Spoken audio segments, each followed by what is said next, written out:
আমি ডেসক্রিপশন বক্সে দিয়ে দেবো ওয়াকআপ প্রপার্টির লিস্টের যে ওয়েবসাইটটা, সেখানে তোমরা তোমাদের জেলায় ব্লকে চেক করতে পারবে কোন প্রপার্টিগুলো ওয়াকআপ প্রপার্টি হিসাবে লিস্টেড আছে।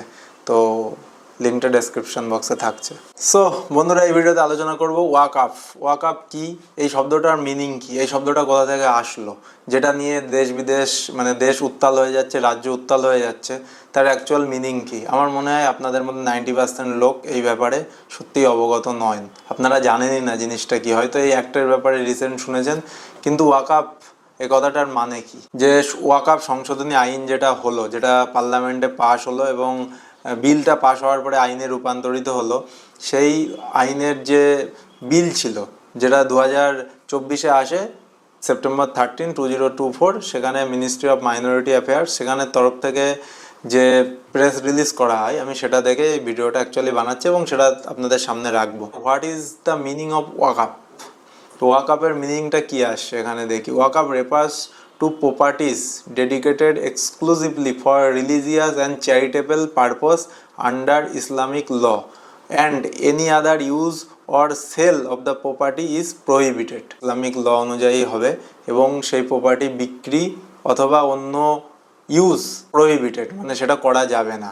অনলি রিলিজিয়াস পারপাস অথবা চ্যারিটেবল পারপাসে সেই প্রপার্টি ইউজ করা যাবে। Next line, waqf means the ownership of the property is now taken away from the person making waqf and transfer and detained by Allah. Waqif is a person who create waqf for the beneficiary, as waqf properties are bestowed upon Allah in absence of a physically tangible entity. A mutuali is appointed by the waqif or by the competent authority to manage or administrator a waqf once designated by waqf. The ownership is transferred from the person making waqf to Allah, making is irrevocable. So আমি পুরোটা পড়লাম এই কারণেই, আমি জানি না পড়লেও হতো, তবু আমি পড়লাম। এর মানে পুরোটা যেটা মিনিং আসছে, সেই প্রপার্টি যেটা আল্লাহর নামে হস্তান্তরিত করা হবে অথবা দান করা হবে, যার চ্যারিটেবল পারপাস ইউজ হবে অথবা ধর্মীয় পারপাসে, অন্য কোনো পারপাসে ইউজ হবে না। গেল। এবার আমি পুরোটা পড়ছি না আর। এরপরে ওয়াকআপ অ্যাক্ট 1954, আর মেন যেটা এতদিন ধরে চলছিল 1995-এর ওপরে চলছিল। তারপরে 2013-তে অ্যামেন্ডমেন্ট হয়, 2022-এ ওয়াকআপ রিপিল বিল হয়। তারপরে এই যে এখন যেটা 2025-এ যেটা চলছে, যেটা নিয়ে এত আন্দোলন হলো, এমন না যে এটা এই প্রথমবার 2025-এ কিছু করার চেষ্টা করছে, এটা কংগ্রেসের আমলেও এটা নিয়ে অনেক নাড়ানাড়ি হয়েছে। 2008-এও এটা নিয়ে ভাবা হয়েছে এবং চেষ্টা করা হয়েছে সেই সময় যে কিছু পরিবর্তন করার, কিন্তু কোনো কারণে হয়ে ওঠেনি। এবং 2008-এর পর থেকেই এর ওপরে নজর ছিল এবং একটা সার্ভে ওখানে ভেতরে অবশ্যই চলছিল প্রথম থেকে। ওয়াকআপ অ্যাক্ট 1995-এর সাথে 2025 এর চেঞ্জেস কী হলো সেটা আমি আসবো। তার আগে আমি আরও একটা দুটো ইনফরমেশান এখানে দিয়ে দিই। 2022-এর হিসাবে মুভেবল অ্যান্ড ইনমুভেবল প্রপার্টির পরিমাণ বা সংখ্যা ছিল 7,85,934, এবং সেটা এখন অনেকটাই বেড়ে গেছে। সেটা এখন বেড়ে হয়ে গেছে 8,72,852 অ্যাজ অন ডেট টুডে। সেখানে আরও দুটো তিনটে জিনিস ওই রাজ্যসভার কোশ্চেন অ্যান্সারে ছিল। SWSVY শাহরি ওয়াকআপ সম্পত্তি বিকাশ যোজনা, একটা যোজনা। সেন্ট্রাল ওয়াকআপ কাউন্সিল CWC, সেখানে একটা যোজনা ছিল যেখানে কি ওয়াকআপ প্রপার্টিকে ইউজ করার জন্য ইন্টারেস্ট ফ্রি লোন দেওয়া হতো সরকারের তরফ থেকে।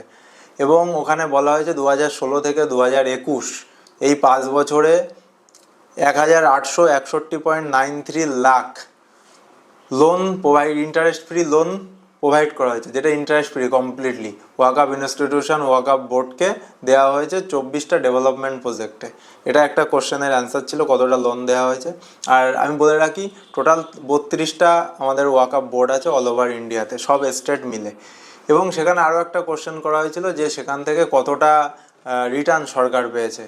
তো সেখানে পরিষ্কার করে লেখা আছে, as per provision of section 32 of the waqf act 1995, সেই অনুযায়ী ওয়াকআপ প্রপার্টিগুলো ম্যানেজ করে ওয়াকআপ বোর্ড এবং তার যাদের ওপরে কম্পিটেন্ট অথরিটি আছে সেখানে, এবং সেই প্রপার্টি সেন্ট্রাল গভর্নমেন্টের দ্বারা মেনটেন হয় না, পরিষ্কার লেখা আছে। এবং তার থেকে যে আয় হয় সেটাও ওয়াকফ বোর্ডেই যায়, সেটা সেন্ট্রাল গভর্নমেন্টের কাছে আসে না। এটা গেল 2022-এর ঘটনা। এবার এই মুহূর্তে যদি পরিসংখ্যানে আসি, তাহলে ওয়েস্ট বেঙ্গলে আমাদের আছে 80,790টা ওয়াকফ প্রপার্টি, এবং সবথেকে বেশি আছে লিস্টে দেখলে ইউপিতে আছে। ইউপিতে 2,17,161 আছে, ঠিক আছে। আর সবথেকে কম আছে হচ্ছে 30টা প্রপার্টি আছে, এটা আছে দাদরা নগর হাভেলি, আচ্ছা ওখানে তো কমই হবে। তাছাড়া 34টা আছে চণ্ডীগড়ে, বাকি সব রাজ্যে কম বেশি অনেকটাই আছে। এবার ওয়েস্ট বেঙ্গলের হিসাবে দেখলে ওয়েস্ট বেঙ্গলের কলকাতাতে যদি দেখি 3,011টা ওয়াকফ প্রপার্টি আছে। এইবার এর মধ্যে সবথেকে মানে চৌকানেওয়ালা চিজ এটাই যে যদি ভালো করে দেখা হয় যে রিলিজিয়াস পারপাস এবং স্কুল কলেজ সেই হিসাবে কটা ইউজ হচ্ছে। কলকাতার হিসাবে এখানে আমি স্ক্রিনশট রাখছি, স্কুল মাত্র 5টা আছে, মানে মসজিদ আছে 51টা, আর যেসব আছে বিল্ডিং, এগ্রিকালচারাল ল্যান্ড, এইসব। আর এটা বলার আমার কারণ হচ্ছে যে ওয়াকফ, প্রথমে আমি কি পড়লাম, ওয়াকফ রিলিজিয়াস অথবা চ্যারিটেবল, এই দুটো জিনিসে ইউজ হবে। তাহলে যে পার্সেন্টেজ অফ, শুধু কলকাতার হিসাবে যদি 3,000 বিল্ডিং ধরি, তার 1%ও ইউজ মসজিদ অথবা স্কুল কলেজ হসপিটালের জন্য 1% প্রপার্টিও ইউজ হচ্ছে না। সো এটা একটা ভাবার বিষয় আছে। এটা যেটা বলা হয়েছে, কারো কাছ থেকে সম্পত্তি কেড়ে নেওয়া হচ্ছে না এখানে, যে বার্তাটা বারবার ওখানে যাচ্ছে, যাদের অ্যাকচুয়াল অধিকার, সেই অধিকার যাতে তারা বঞ্চিত না হয়। ওয়াকফ প্রপার্টিটা অনলি ইসলামের কাজে ব্যবহার হয়, এবং তার থেকে যে টাকা পয়সা ইনকাম হবে সেইটা যাতে অনলি ইসলামের কাজেই ব্যবহার হয়, সেই জিনিসটা একদম টু দ্য পয়েন্ট এবং অডিটেবল হয়। যেটা ছিল 1995 অনুযায়ী ওয়াকফ প্রপার্টি অডিটেবল না, মানে তার কোনো হিসাব সরকারের কাছে জমা দিতে হতো না, কি রাজস্ব আসছে না আসছে, এবং সিএজি অডিট করতে পারে। তার জন্যই এই অ্যামেন্ডমেন্ট বিল আনা হয়েছে অ্যাকচুয়ালি। এটা সম্পত্তি কাড়ার জন্য একদমই না, যে বার্তাটা বারবার যাচ্ছে ওখানে। এইবার এই ওয়াকফ অ্যামেন্ডমেন্ট বিল যেটা, সেই বিল অনুযায়ী কেন এই পরিবর্তনের দরকার, তার কয়েকটা যুক্তি সরকারের তরফ থেকে দেওয়া হয়েছে। পিআইবির ওয়েবসাইটে দেওয়া হয়েছে 10টা যুক্তি, যার কারণে ওয়াকফের এই বিলটা অবশ্যই চেঞ্জেস দরকার।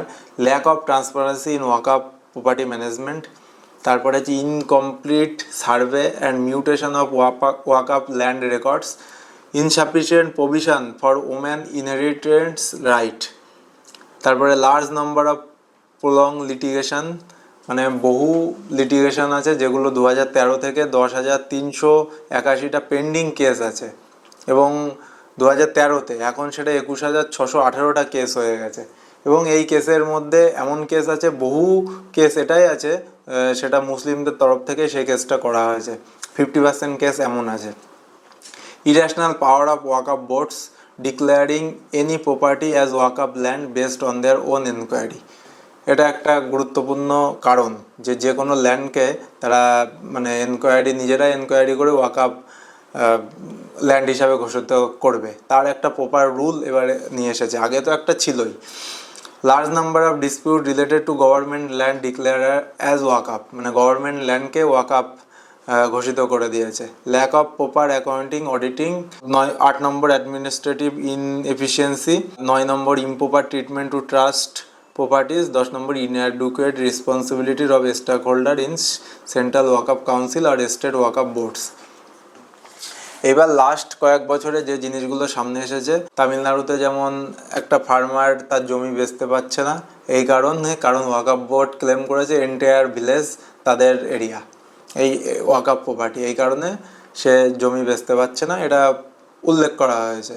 তারপরে গোবিন্দপুর ভিলেজ পাটনা, সেখানের কথাও এখানে উল্লেখ করা হয়েছে, কেরালার কথা উল্লেখ করা হয়েছে, কর্ণাটকের কথা উল্লেখ করা হয়েছে, উত্তরপ্রদেশের কথা উল্লেখ করা হয়েছে। 2 নম্বর পয়েন্ট হিসাবে যেটা মেইন পয়েন্ট এখানে উল্লেখ করেছে এবং হাইলাইটও করেছে, যে right to Muslim women and legal heirs, এইটার কথা বলা হয়েছে। The bill also seeks improve the economic and social status of Muslim women, particularly widow and divorce women, by promoting self help group and financial independence program. এবার ওয়াকফ বিলের কয়েকটা point আমি বলবো, যেটা নতুন এই 2024-এর বিলে অ্যামেন্ড করা হয়েছে এবং 2025-এ অ্যাক্ট হলো। তার কয়েকটা কথা, প্রথম কথা, এরকম কথা কোথাও লেখা নেই যে ওয়াকফ প্রপার্টি ছিল সেটাকে নিয়ে নিচ্ছে গভর্নমেন্ট, এই কথা কোথাও লেখা নেই, কেউ দেখাতে পারবে না। The act allows waqf to formed by number 1 declaration, 2 recognition based on long term use, waqf by user. 3 নম্বর endowment when the line of succession end. এই তিনটের মানেও নিচে দেওয়া হয়েছে। প্রথম কথা হচ্ছে বলা হচ্ছে the bill states only a person practicing Islam for at least 5 years may declare waqf. 5 বছর ইসলামের সাথে ইসলাম ধর্মাবলম্বী হতে হবে 5 বছর, এবং সেটা নিজের প্রপার্টি হলে তবেই ওয়াকআপ ডিক্লেয়ার করতে পারবে। 2 নম্বর হচ্ছে it removes waqf by user whether property could be deemed as waqf based on solely on prolonged use for religious purpose, মানে ধর্মীয় পারপাসে একদম ইউজ করতে হবে। 3 নম্বর, যখন উত্তরাধিকারী সূত্রে এই প্রপার্টির কথা হবে তখন যদি মহিলা উত্তরাধিকারী থাকে তাদেরকে যেন বঞ্চিত না করা হয়, এই কথা এখানে বলা হয়েছে। আর একটা নেক্সট পয়েন্ট যেটা এতদিন ঝামেলা চলছিল, গভর্নমেন্ট প্রপার্টি বহু জায়গায় ওয়াকআপ হিসাবে আছে, সেই ক্ষেত্রে বলা হচ্ছে the bill state that any government property identified as waqf will cease to be so. The collector of the area will determine the ownership, মানে ডিএম এর পাওয়ারে থাকবে, এবং তিনি যদি মানে প্রপার ডিসিশন না নিতে পারেন তাহলে স্টেট গভর্নমেন্টের কাছে আর্জি জানাতে পারবে, উনি একটা রিপোর্ট করে যে এই প্রপার্টিটা কার কাছে যাবে, তারপর স্টেট গভর্নমেন্ট এবং ওয়াকআপ বোর্ড মিলে ডিসিশন নেবে। তারপরে power to determine if a property is waqf.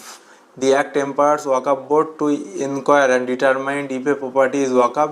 The bills remove this provision. Mean যে প্রভিশনটা রিমুভ হচ্ছে যার জন্য এত আন্দোলন, এই জিনিসটা যে ওয়াকআপ বোর্ড আগে এম্পাওয়ার ছিল 1995-এর অ্যাক্ট অনুযায়ী, কিন্তু এই বিল অনুযায়ী ওয়াকআপ বোর্ড সোললি কোনো ডিসিশন নিতে পারবে না।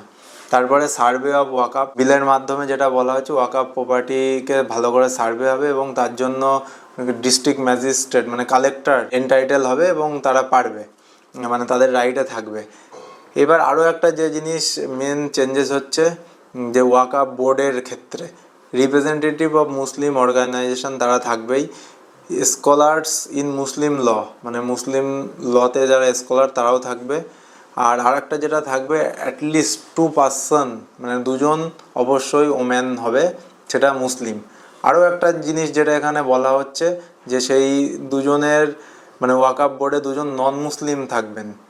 এইটা একটা মেজর সেটব্যাক, যার জন্য এই আন্দোলনের একটা কথা হচ্ছে এই 2 জন কারা হবে, নন মুসলিম যারা তারা অ্যাপয়েন্টেড হবে, তারা ইলেক্টেড হবে না, তারা এমপি ফরমার জাজ এই টাইপের বা এমিনেন্ট পার্সন কোনো বড় শিক্ষিত ব্যক্তি, তারা অ্যাপয়েন্টেড বাই ওয়াকআপ কাউন্সিল, এবং এমন না যেটা সেই ওয়াকআপ কাউন্সিলটা কিন্তু মুসলিমদেরই হবে, এমন না, ওয়াকআপ কাউন্সিল এদেরকে নেবে 2 জন, কিন্তু যারা বিচার করবে মানে ওয়াকআপ কাউন্সিলে থাকবে তারা মুসলিমই থাকবে বেশিরভাগ। এবার ওয়াকআপ কাউন্সিলের আবার চেয়ারপারসন হবে ইউনিয়ন মিনিস্টার ইনচার্জ, যিনি থাকবে তিনি এক্স অফিসিও, যেমন রাজ্যসভার স্পিকার হন উপরাষ্ট্রপতি তেমন এক্স অফিসিও পোস্ট হয়ে যাবে। তো কিছু কিছু জিনিস এখানে মানে খুবই জটিল করা হয়েছে, তো সেই ক্ষেত্রে দাঁড়িয়ে এই জায়গাটা বেশ মানে চেঞ্জেস করা হচ্ছে। পাওয়ারের ডিস্ট্রিবিউশন একটু চেঞ্জ হচ্ছে, রেজিস্ট্রেশন, তারপরে পাবলিক প্রপার্টি কীভাবে হবে, বা প্রচুর কোর্টের ট্রাইব্যুনালে মানে ওয়াকআপে যে পেন্ডিং কেসগুলো আছে সেইগুলো নিয়ে কি হবে, এই বিভিন্ন কারণে আন্দোলন হচ্ছে। কিন্তু এখানে কোথাও বলা নেই যে কোনো ওয়াকআপ প্রপার্টিকে সিজ করা হবে গভর্নমেন্টের দ্বারা, এই কথা বলা নেই। এটা থেকে 2-3টে পয়েন্ট নেওয়া যায়। 1 নম্বর, মহিলাদের এতে স্থান দেওয়া হচ্ছে। 2 নম্বর, এই প্রপার্টি মেন যে কথা ওয়াকআপ মানে ধর্মীয় কারণে এবং চ্যারিটেবল পারপাস ইউজ হচ্ছে কিনা সেটা দেখা হবে। 3 নম্বর, কোনো পার্সন নিজের পার্সোনাল বেনিফিটের জন্য এই প্রপার্টি ইউজ করছে কিনা সেটাও দেখা হবে।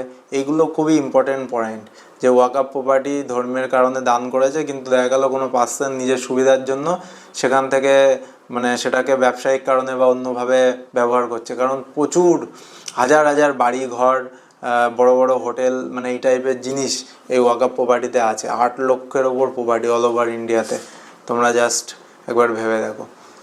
সো এই বিল ভবিষ্যতে দেখা যাবে এর ফল কি দাঁড়ায়, এটা পজিটিভ ওয়েতে যায় কি না, এবং এটা যদি ফুললি ইমপ্লিমেন্ট হয় তাহলে বা এই জিনিসগুলো যদি অডিটেবল হয় তাহলে এই পয়সা এখানে যে এই হাজার হাজার কোটি কোটি টাকার যে পয়সা রেভিনিউ জেনারেট হবে, সেই রেভিনিউ মুসলিমদের, গরিব মুসলিমদের যদি উন্নতির কাজে লাগে সেটা একটা আমূল পরিবর্তন হবে মুসলিম সমাজে, ঠিক আছে?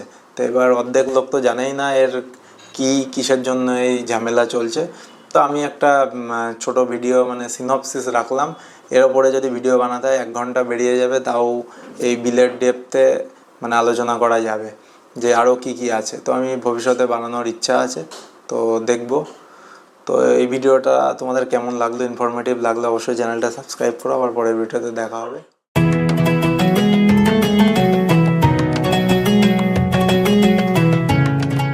आज 75 साल में पहली बार ये कह सकते हैं कि वक्फ अमेंडमेंट बिल के अंदर बोहरा कम्युनिटी के एक सेक्शन को रिकॉग्नाइज किया गया sir. We are quite happy. हमने हमारी बात भी पीएम साहब को पूरी तरह रखी। ही वॉज पेशेंट, उन्होंने हमारी बात सुनी। He was happy to meet us and so are we sir.